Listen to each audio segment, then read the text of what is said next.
Jadi dimulai dengan aksi. Tahap yang keempat, ini paling penting. Jangan nunggu hasil. Jangan nunggu hasil.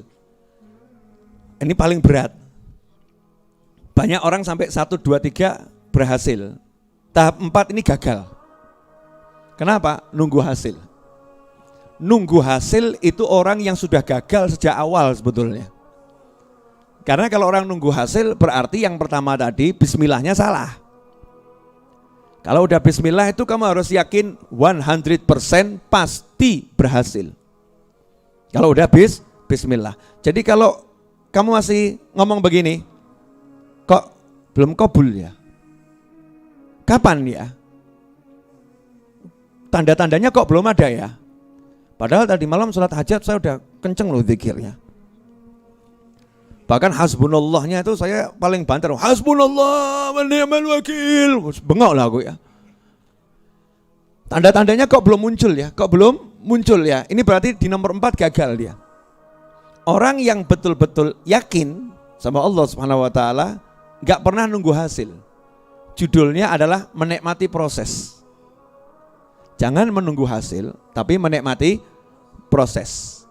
Jadi prosesnya dinikmatin. Proses dia berdoa, proses dia bekerja, ya, proses dia bekerja, proses dia ngumpulin data dan lain sebagainya. Dan semua itu dilakukan dengan senang. Proses itu dilakukan dengan senang. Kenapa dengan senang? Karena bismillah. Minta sama Allah, dengan Allah, oleh Allah, untuk Allah.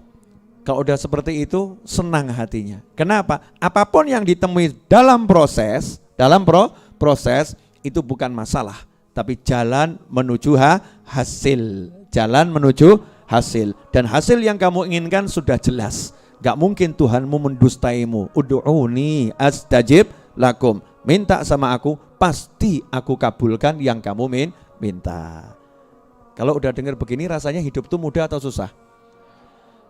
Rasanya hidup tuh mudah atau susah? Kenyataannya mudah. Bahkan jauh lebih mudah. Lah yang membuat hidup itu jadi susah karena kita enggak praktekin yang ini. Betul enggak? Kita praktekin ilmu yang lain. Dengan segala hormat, yang kita praktekkan ilmu yang lain, bukan ilmunya Allah, bukan ilmunya Nabi Muhammad SAW, bukan ilmunya para wali. Saya enggak paham, sudah berapa puluh tahun, belas tahun kita ini diracuni ilmu yang enggak benar. Kamu mau ini harus begini, mau ini harus begini, kalau enggak begini enggak bisa kamu. Enggak begini enggak bisa kamu. Kamu begini salah kamu. Ini.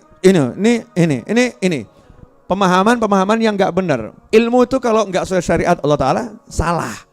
Makanya pertama kali kita harus belajar benar apa syariatnya Allah Ta'ala, sehingga ilmu yang lain itu nanti kalau masuk jadi pelengkap untuk menjelaskan syariat Allah yang kita pahami agar pemahaman kita lebih luas. Contoh,